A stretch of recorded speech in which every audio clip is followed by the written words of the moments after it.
See here. A couple of announcements, news events you will see.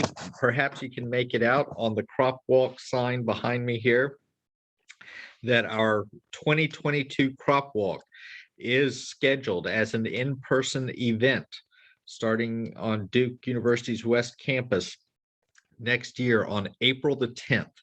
On April the 10th, and we are aiming to raise $180,000 next year. This event for our for local and global hunger relief and development work.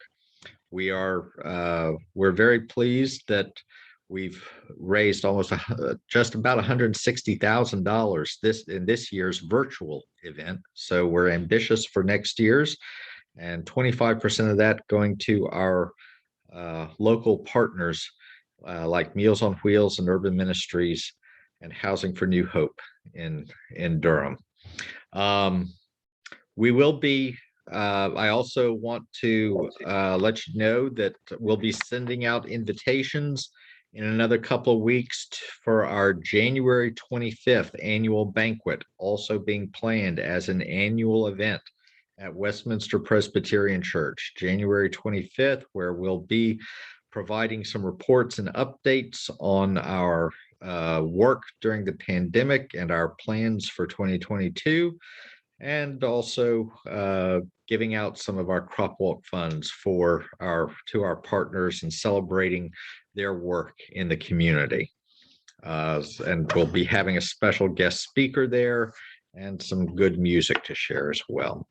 So go ahead and save the dates for January 25th and for April the 10th next year. And you'll be seeing more and more information about that coming out in the coming weeks. Lastly, I do want to note that our final DCIA Zoom event for the year is going to be on Tuesday, December the 14th. It'll be the second Tuesday of December instead of the third because of the holidays. But at this time at noon on Tuesday, December 14th, Mary Oxendine, the new food security coordinator for Durham County, will be speaking about the food security work that the county has been engaged in during the pandemic and how they are shifting their agenda and plans and organizing to improve food security for the community as we emerge from the pandemic. Our End Hunger Durham program and Crop Walk partners have been integral partners with the county on their food security work during the past couple of years through this crisis. And we've been happy to have Mary come on board with the county this year and begin to give some leadership and planning for the work ahead, as food insecurity is going to continue to be an issue for our community going forward, not going to be solved just when the pandemic is over. So we look forward to hearing from her, Mary Oxendine, next month on December the 14th. I hope you can join us there as well. So I'm very pleased to welcome this afternoon John Killeen and Irene Lawrence from the Bull City Tenants Union to share about their campaign with Durham City Council and the wider state to improve health, security, and fairness for tenants of rental housing in our community. They have been very active during the pandemic, and certainly during the housing crisis created by the COVID recession and by the pandemic itself, that we are still contending with in this community. They've taken initiative to make some significant proposals for addressing the way that rental housing works in our community. And so DCIA has long been involved in affordable housing campaigns and affordable housing work in the Durham community. And this is a significant piece of organizing and advocacy that's been going on that we wanted to share about uh, and and give an opportunity for our faith communities to learn more about. So with that, I'm going to turn it over to John and Irene and let them share about the campaign and anything more about themselves that they would like to share. And we will be having some time for questions and conversation after they have presented their information. And we'll be welcoming that. If I do invite those who are on here to enter your name and faith community connection or organizational affiliation in the chat. If as we go along, you would like to follow up with Irene or John about any of the campaign elements or what you hear from them, I'm sure they'll also be entering their emails and contact information in the chat before the end of our program. As we go along, also, if you have questions that you would like them to address, please feel free to enter those in the chat as we go along, and we'll scroll back and recover those once they have concluded their presentation. I think that finishes up the introductory piece here. So, John, Irene, thank you so much for joining us today.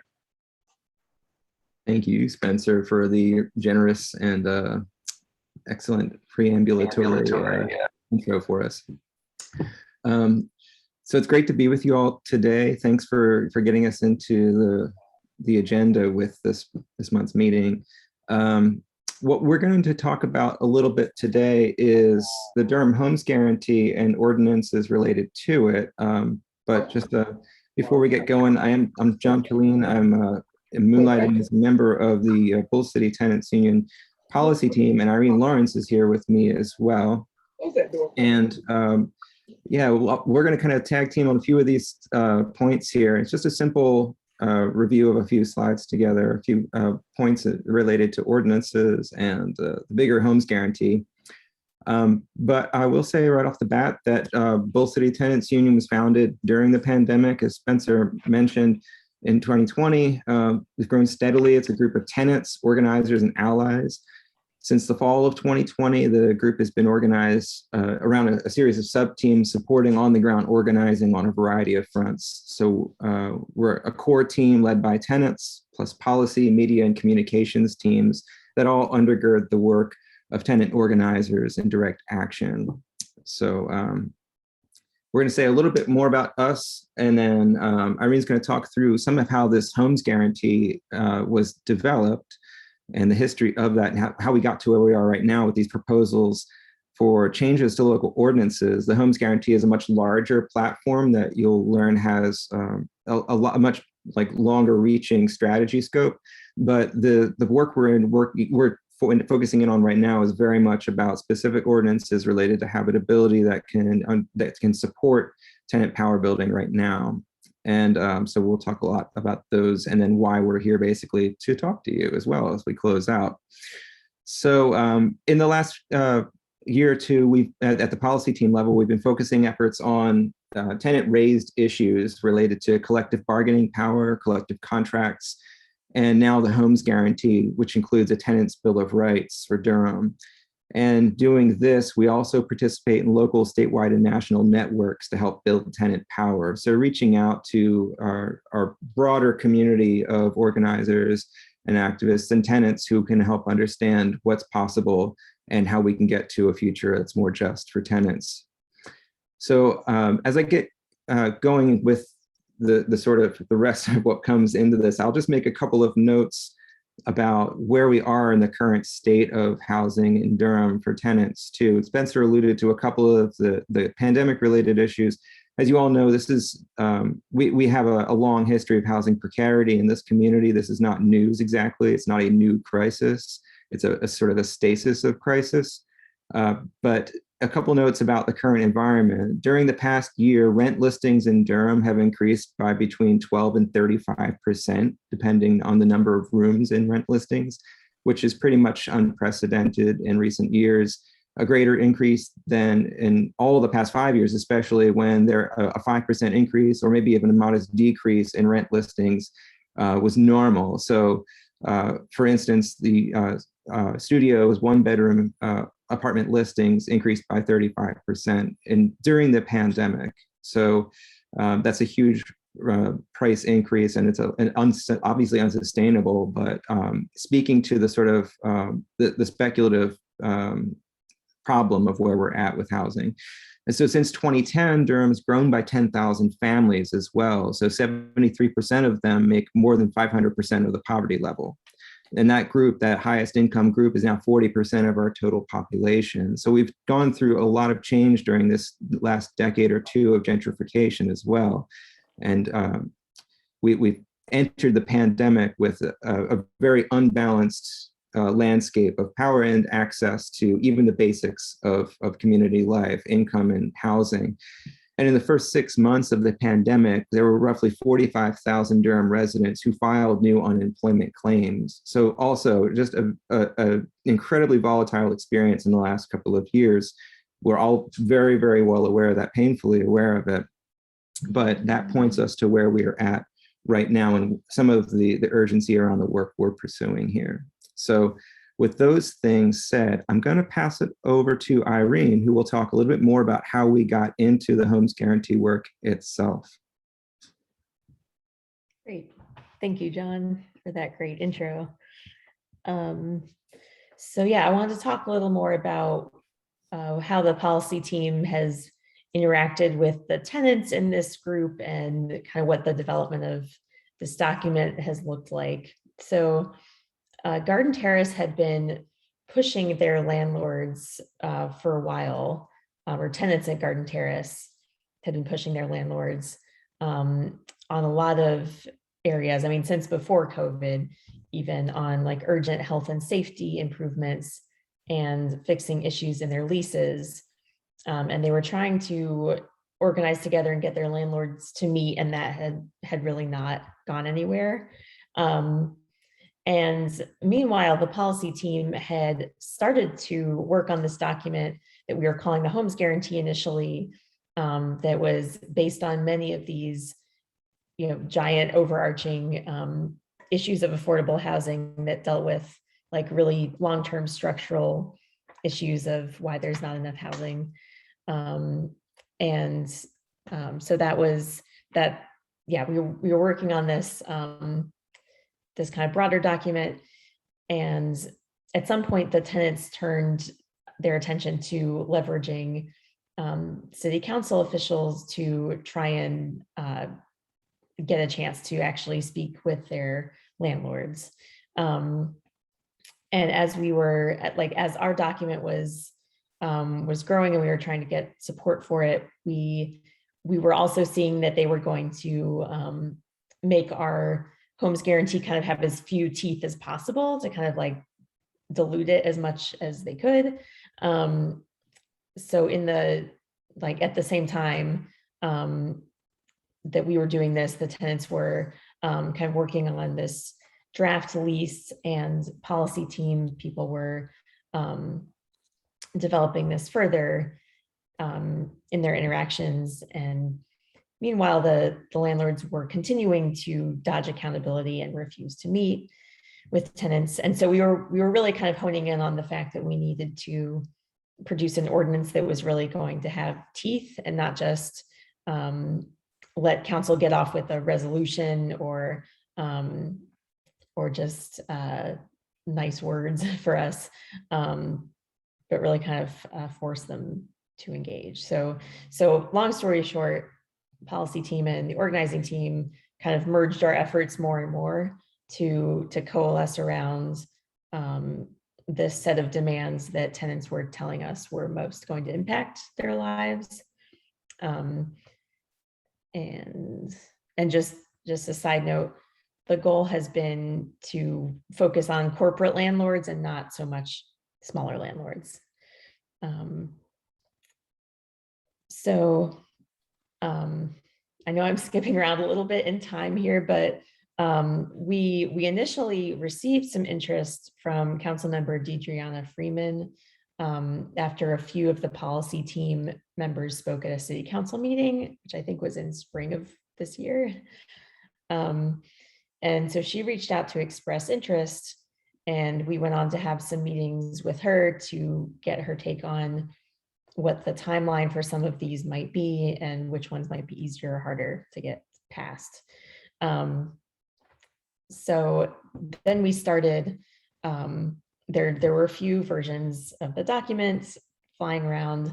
We started to get questions from Mayor Schewel about what we were planning, and we decided to go ahead and send out the list of demands to the whole city council. And that was in mid-October. And then in late October, we got the Durham City Attorney's responses to those demands. And it was basically, as you would expect, the most conservative read of all of them that you could imagine. And occasionally there was some misunderstanding, or maybe intentional misunderstanding, of what we were asking. So we've continued, all throughout this to try and get sort of a legal backing for as many of these as we can, to try and show that, that you shouldn't just always listen to the city attorney and just take it at face value, that there's more leeway sometimes than they're willing to admit, and different takes on which pieces are allowed, or in what we're actually allowed to do according to state law. So we've continued to kind of shore up our the strategies and advocacy tactics, and try to be ready for those fights. And okay, let's see. So we got this response to our proposals. On November 4th, there was a work session where the city council did go through and point by point kind of say what they thought was possible for each proposal. And in the course of that conversation, several BCTU members, including some of the organizing staff, gave a series of comments where we argued for these priorities, and we had testimony from tenants as well, to say why these were urgent. And then there was the whole debate within council. And now this week we're going to be sending them our responses to that discussion, and again push back on what they say they can't do. So that's going to be an ongoing thing. And then we are currently setting up meetings between council members and groups of tenants to try and secure commitments to their or to our proposals. So we've only had one official meeting so far, and that was with Deidreana. And our second one will be this Sunday with Javiera. So we're trying to, we've been trying to train tenants on meeting with council members, and what are these pieces of the ordinance? What would it look like to them if the ordinance pieces were passed? And just teaching them how to fight back against some of the common dodges that council members sometimes use. So I think I'm turning it back to John now to talk about where we're going with this and kind of the current, outreach to different organizations, right? Thanks, Irene. Yes, this is just a note about the current outreach around the community. So the core of BCTU's collective efforts have really centered on the demands and leadership of garden terrace tenants, particularly in the last year and a half. But this work is truly universal in its power and in its benefit to us. So we live in a society, as I've already said, of housing instability that has long undermined poor and working class tenants and their families. And this work right now follows and builds on a lot of earlier efforts and prior generations of effort in Durham too. So we know we're contributing alongside of ongoing campaigns by Durham activists, advocates, and concerned citizens too. So reaching out now through to DCIA, Durham Can, Coalition for Affordable Housing and Transit, and others is really about learning together, focusing on our opportunities together as in the best ways we can, and trying to move in unison to make these demands indelible and pretty inescapable too. For people who live with this directly, with the challenges of housing precarity, it is inescapable on a daily basis, and we all have to be there with them and to be considering what that means, and stop the threats to the housing stability. So Durham's been a city divided by class for too long, and gentrification is really wiping us out. We need to act together, and that's the spirit in which we're doing this today. And we'd love to hear thoughts in response to what we're working on, and also seek support from DCIA in advocating for the goals and for the work of BCTU here. So with that, we have a few, Irene mentioned there were a series of proposed ordinance changes. We'll share the links to those so that you can review them in more detail, but they were reviewed by city attorneys, but we've also done work reaching out with other legal authorities, legal experts, so to speak, throughout the state, and pared it down after this last series of conversations and the work session to what are the most sort of germane and central pieces that are really practically achievable right now, and are maybe best served by ordinance changes too, rather than something like rent control, which might really require a much broader strategy around public ownership of property that doesn't really belong in an ordinance per se. So that's what these specific ones are here. These are the proposals for ordinance changes that have been called out to really focus on what we can do right now. And so a few of these Irene's going to speak to, and then I'll speak to a few more, and we'll come back around to open it up for questions and answers afterward. Irene, would you like to take on a couple of these? Yeah, so I'll take on the first three.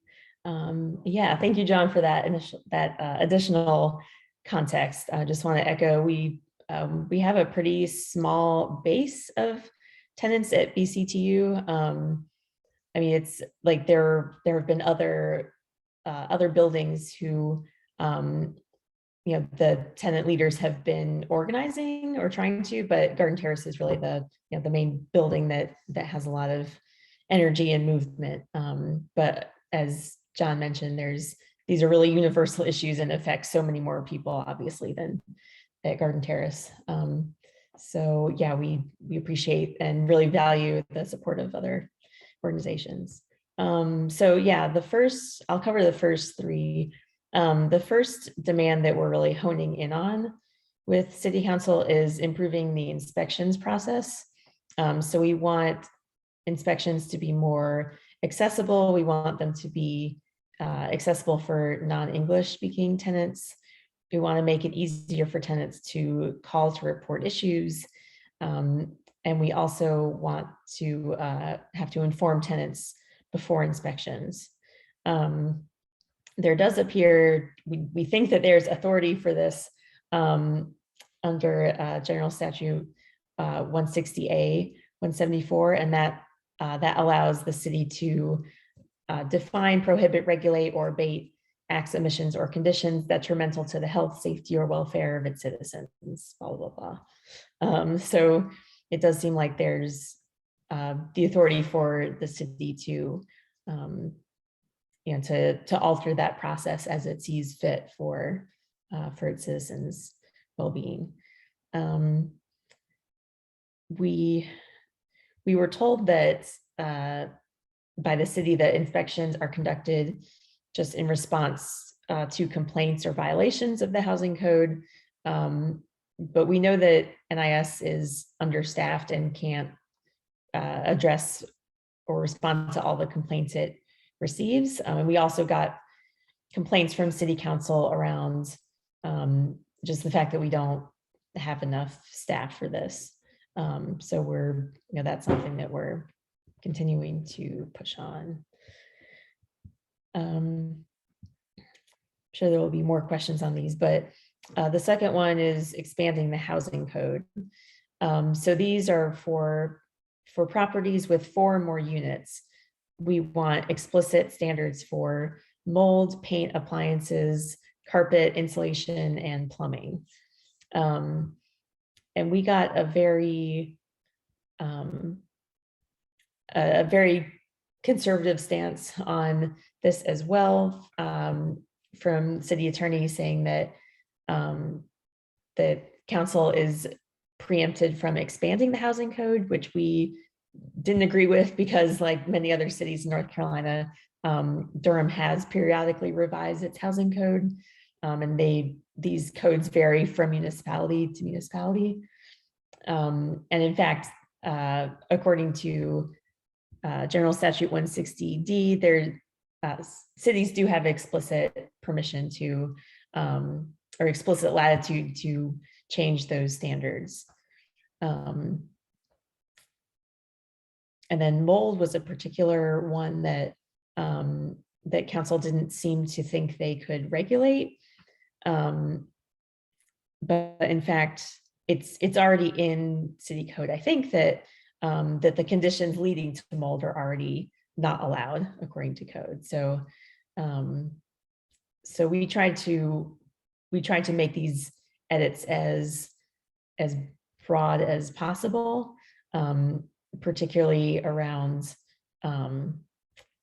we want to refer to kind of broad indoor allergens that include pests and mold rather than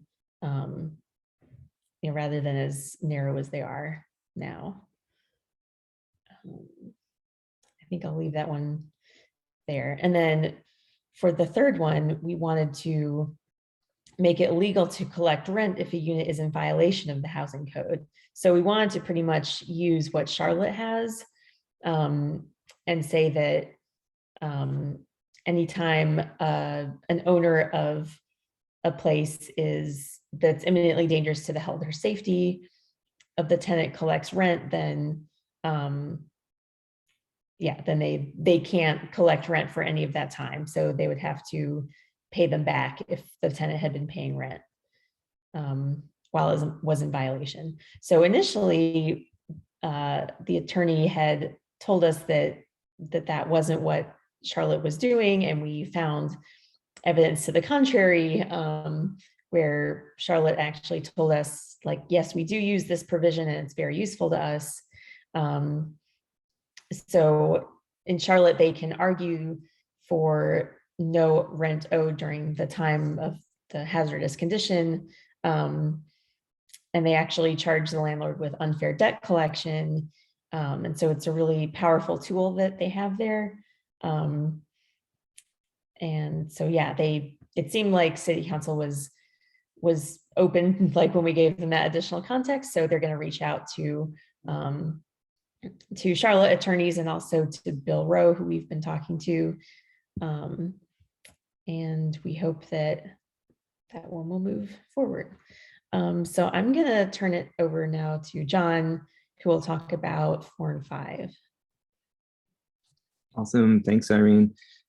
So the fourth of these core changes to local code would be expanding and reforming the use of direct repairs. So the city can use power for directly fixing issues tenants face that aren't being addressed by their landlords. So these include defining the immediately hazardous conditions that require abatement within 72 hours, as well as compensation to the tenant equivalent to a full refund for the work, for a loss of the use of the space and any other additional damages to the property too. 2, aggressively pursuing liens placed on defective multifamily properties. And this is tied also to bigger picture goals of the work. 3, prohibiting NIS from finding or using emergency repairs on owner-occupied single-family homes or landlords who rent fewer than 4 units. This is sort of like the space of where details are trying to not target small landlords or people with fixed or low income who would fall into the category unintentionally. So finding a way to name the small landlord that this is not about, and also the individual on fixed income who is a homeowner and owner occupant that we don't want to unnecessarily include in the harm of this. And one way that that might also be addressed is through not like having an ability to opt out of paying a fee or charging a fee to a homeowner. But fourth is raising the threshold that requires an order to vacate from 50% to 90%. And especially with the sort of speculative values of homes right now, that feels like an important one where the low threshold has already long been displacing people, but with the opportunity cost provided by the market that we are in now, it feels even more urgent to change that threshold for vacating property to keep people in place. So all of these were responded to favorably by the city attorney, and but also just noting again that caveat that we need to be mindful of who benefits, not investing directly in an irresponsible landlord's property and for their benefit, and also protecting people who could be harmed by it very, very specifically. So that's moving forward. 5, establish a ban the box ordinance for rental applications, specifically covering criminal history and immigration status. But we were also naming in our fuller proposal that this would prohibit landlords from barring prospective tenants due to past criminal charges or conviction, past evictions, source of income, such as Section 8 voucher or SSI, real or perceived immigration status, disability status, and gender or sexual orientation. Disability status is already a protected class, and the rest of these are deemed to be possible by the city attorney, and they've already started to reach out to EEOC and HUD to confirm whether it would jeopardize any existing funding, which it wouldn't. So that's also super positive. This is a very directly doable one. It also includes requiring landlords to own more than 4 units to maintain a list of applicants by application date, and also empowering human relations in the city to compel landlords to produce that list of applicants, and then also investigate landlords to potentially discriminatory practices using that information, and then establishing a standard for fines for landlords who are in violation of it. So again, those particular pieces have been considered to be possible by the city attorney and are part of the doable next steps here. So again, really positive on that side. So we're hoping that that one can be endorsed by everyone. So those are the key pieces of the ordinances that we've called out to be priority items. And I just wanted to leave this slide up too, and then we transition to additional discussion and question and answer about all of what we presented. We did like a long sweep very, very quickly. And so it went from very broad, environmental, social history to these 5 or so very discrete requests for support. So be glad to go wherever you all want to in the conversation. And these links, though, the broader homes guarantee, again, is a much larger platform. We can put these in the chat also. And the proposed ordinances and their full original versions are at these links in English and Spanish as well. And thought we'd also just leave it here with an email address if you wanted to get more involved with what BCTU is doing, or to reach out to potentially endorse the homes guarantee itself as an organization. So these are all things I know you probably want to discuss as a membership and reflect on beyond our conversation now. So we're happy to just answer everything we possibly can. And with that, I'll turn it back over to Spencer to moderate Q&A. Does that sound good? That sounds fine. Thank you very much, John. And thank you for putting those links into the chat for folks to follow up on. That'll be very helpful. I know that a number of our congregations that have been involved with reentry work, providing support teams for formerly incarcerated individuals returning to the community, will recognize the value of the ban the box on the rental applications, with the challenges that many of their partners have faced with finding stable housing in the community. So that, I think that's a piece that would probably be of interest to some of our congregational partners. I think a lot of our folks would be surprised at the things that some of us have kind of assumed would already be under enforcement review and sanction by the city in terms of housing quality, for rental housing that y'all are working on. Like Irene mentioned, the addressing mold and mold generating conditions, the structural issues, lack of heat. I mean, these are things that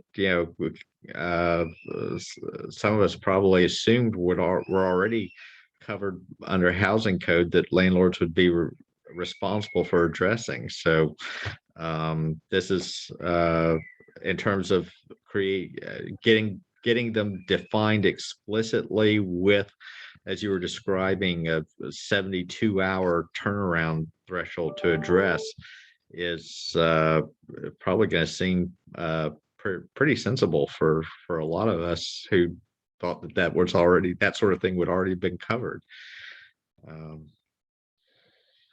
So we are I do want to invite others with questions or observations. If there's, I would one thing to get us started off with is the if you could say something about you're talking about some percentage thresholds that would have an impact on displacement. And we're all very concerned about the eviction rate here in the community. If you could explain that a little more directly, and how your campaign proposals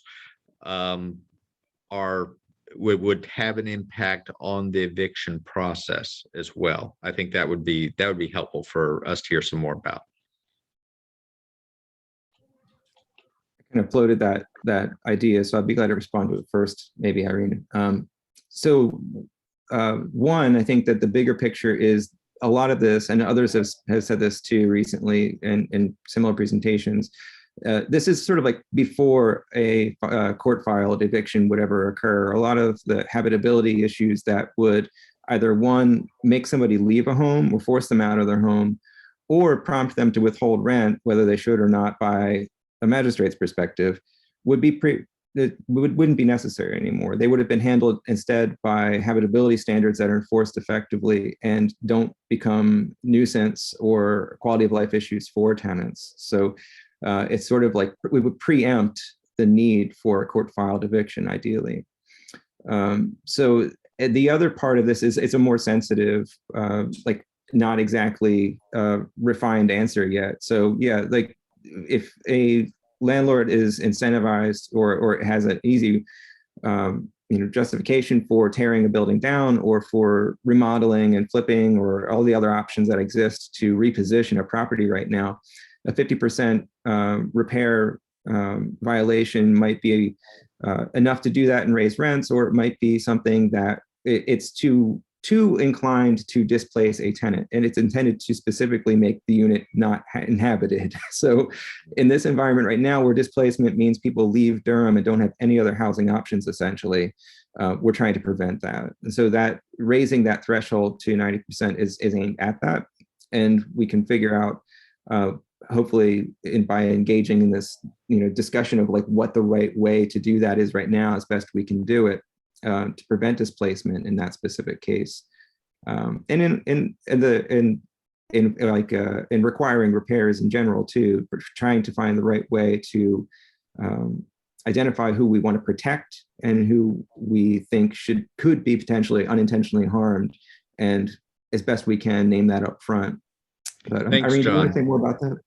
Well, Irene just very helpfully posted in there for those of us who aren't directly involved in housing policy work, that for those percentages you're addressing refer to the total value of the building and the property. So if the repair costs amount currently to more than 50% of the total building, then 50% of the value of the building, then inspectors are required to issue an order to vacate, but you're proposing that that should be increased to 90% of the total value of the building. So that, yeah, that I can see where that would have an impact. Irene?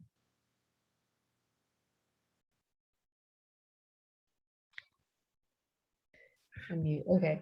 I don't know that I really had much to add. Yeah, so John alluded to this. We want to have part of this be some way to forgive liens for like low and moderate income homeowners and like people who we are afraid might be most targeted for displacement yeah, just to make sure that longtime homeowners of color and yeah, the lower middle class homeowners are not unfairly targeted by direct repairs, so that they instead of getting something fixed and then getting a lien on the property, they would just get the thing fixed and not have the lien. Is that correct, John? Oh, and also one of our policy team members was able to research that even after the city had got emergency repairs power, the city has never actually issued a lien with that statute. They've only given notices. So they've never actually been using this lien power anyway. Okay. And that's actually an example, I think, too, worth lifting up. I see Larissa is on the call here too, of earlier work that's been done by community action and activists and advocates prior to this. And it's important. I think it speaks to, like, even if you make these advances in ordinances, it's vital to stay on top of that over time. And it takes due diligence and eternal vigilance as well to make sure that the work that gets done is implemented effectively. So thanks for prior work done to benefit the community. I think the one of the things that would be of interest to some of our folks who've worked on affordable housing is also the proposal for the city to issue rent control on housing that city funds subsidize. I mean, that has been something that has come up now and again in terms of the struggle to try to maintain some measure of affordability for working class residents in Durham, as we've seen the kind of rental costs that you described at the beginning, John, escalate more and more out of reach. What has been the initial response to that proposal for that, using that power on that small slice of rental properties that are subsidized by the city?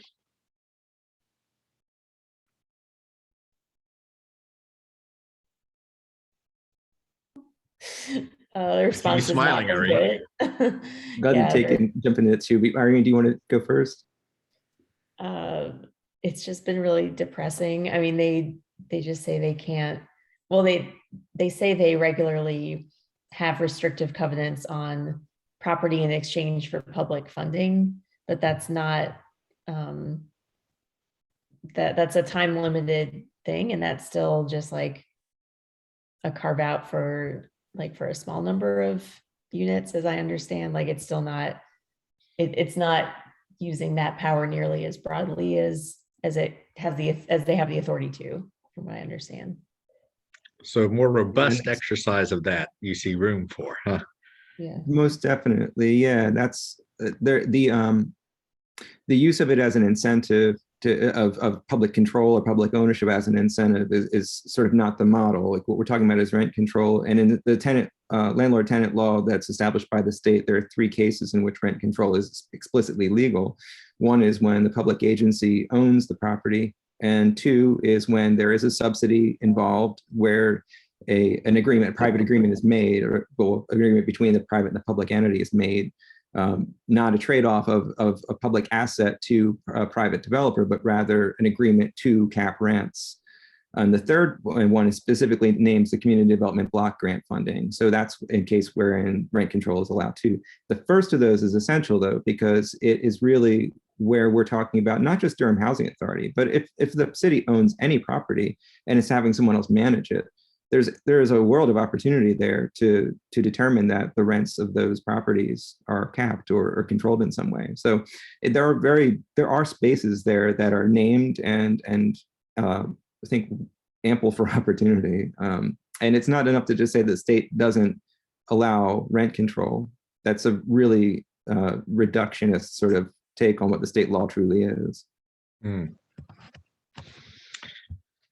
So we're as we come up on the we've still got about 10 minutes here for our meeting, and still time for others to raise any questions or observations, anything they would like to clarify or have some more details about.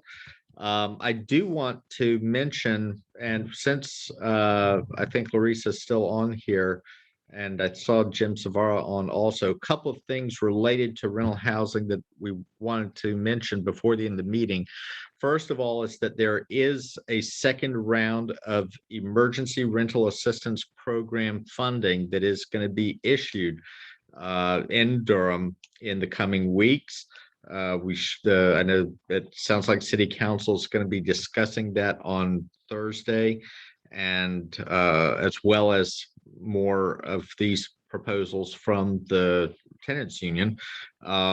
We will be getting out news about the availability of those funds and the process for applying to those as soon as the city and county releases that information. But there will be several $1 million more in rental assistance, federal dollars coming through the county and the city. I understand some of that is going to be going to the legal aid for their eviction diversion program, and we'll probably be hearing some more from them this winter about the developments on their eviction diversion program that we've spotlighted on a few occasions during the last 3 or 4 years. But there will be more direct rental assistance funding coming. I want to open up just to ask, in terms of observations about things that we and from our congregations need to be advocating for regarding those funds to our municipal leaders. Are there particular aspects of the rental assistance program that you would identify we need to be addressing as our elected officials and institution leaders are still planning and preparing on how to utilize that? And certainly, John and Irene, you're welcome to speak to that, but I would also invite others who are on with us, Jim or Larissa, if you want to step in and offer your observations as well.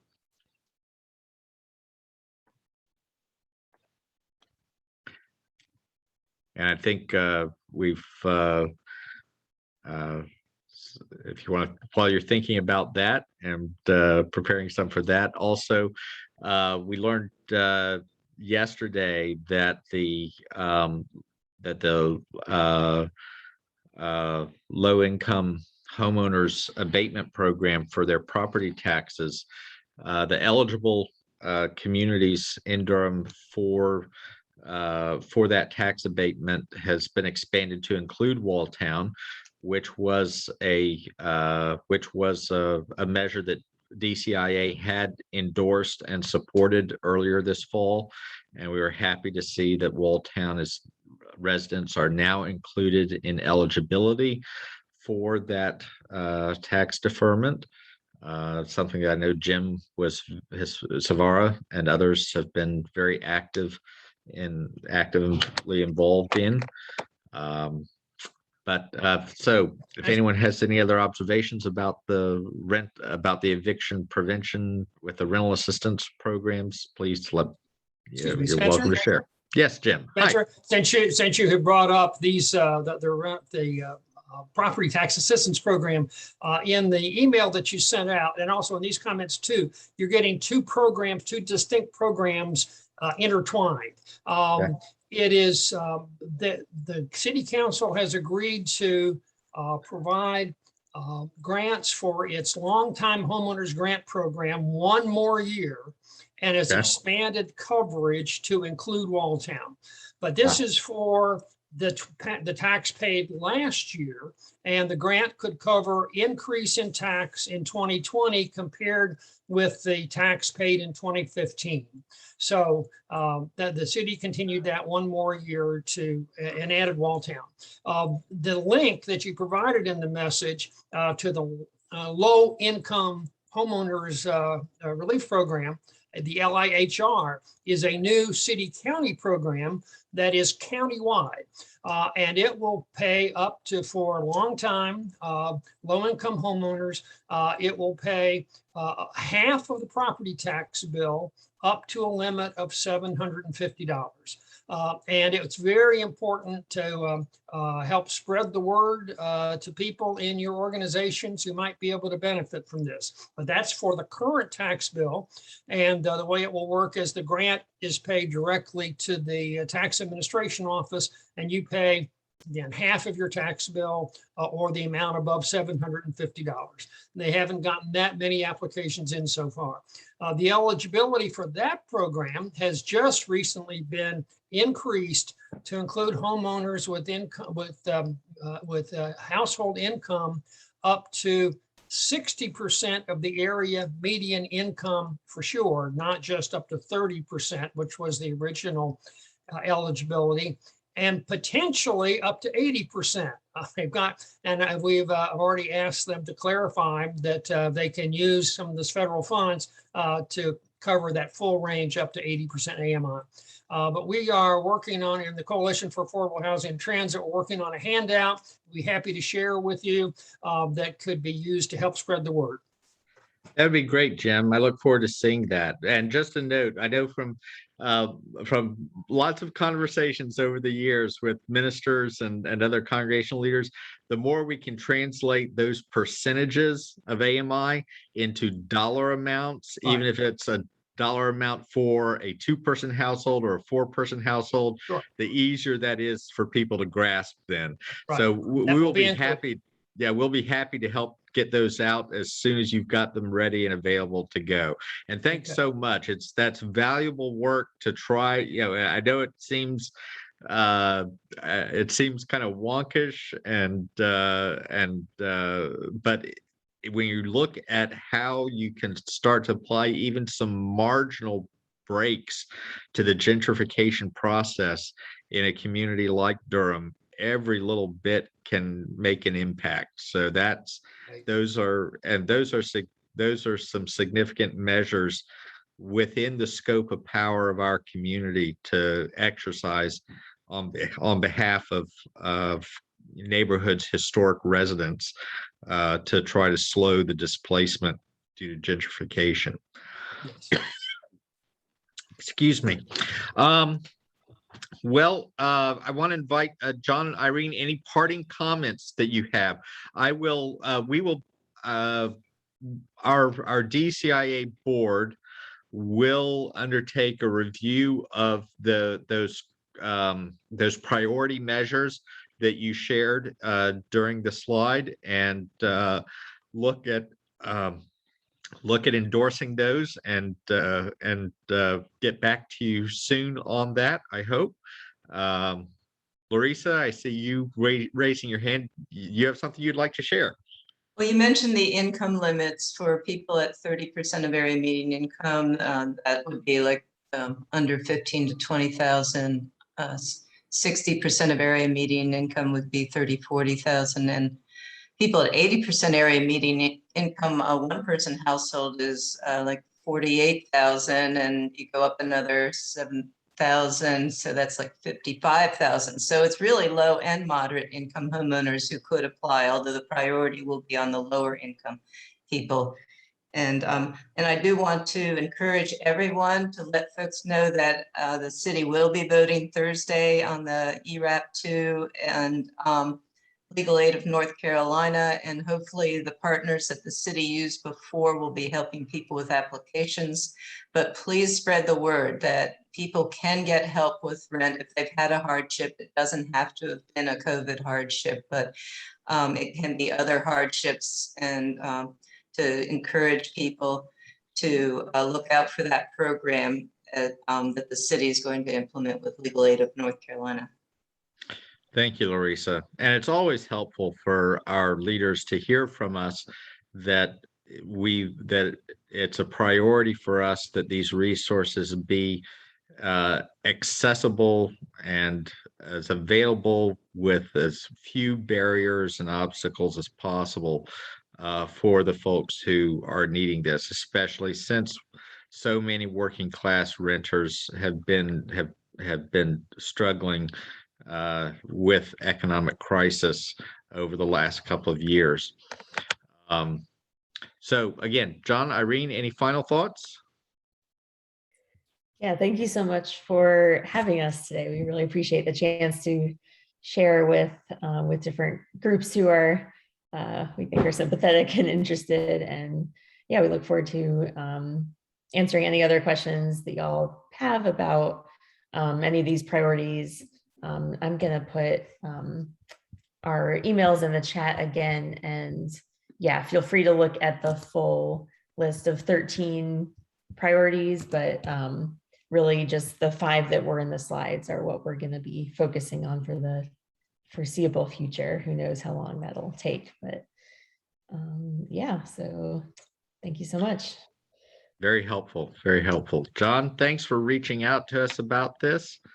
It's been good to learn more about the work you're doing to advance safe and stable housing for our neighbors who are often most at risk in challenging circumstances as we've been experiencing the last couple of years.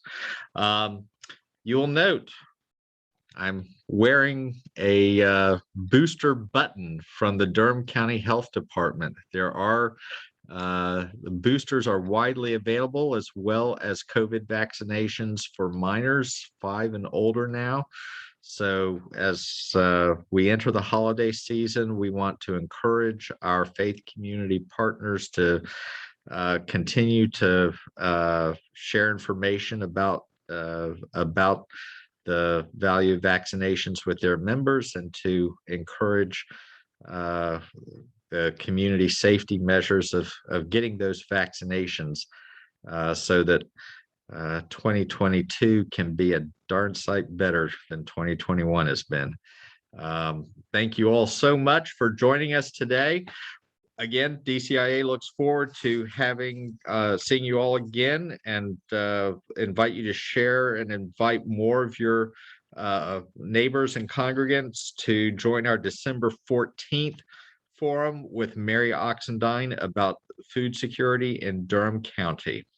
Thank you all for joining us today. Blessings on your work, John and Irene, and we look forward to additional conversations and seeing some progress and success with the City Council in the coming days. Thank you very much. Thank you all. Thanks, everybody. Take care. Be safe.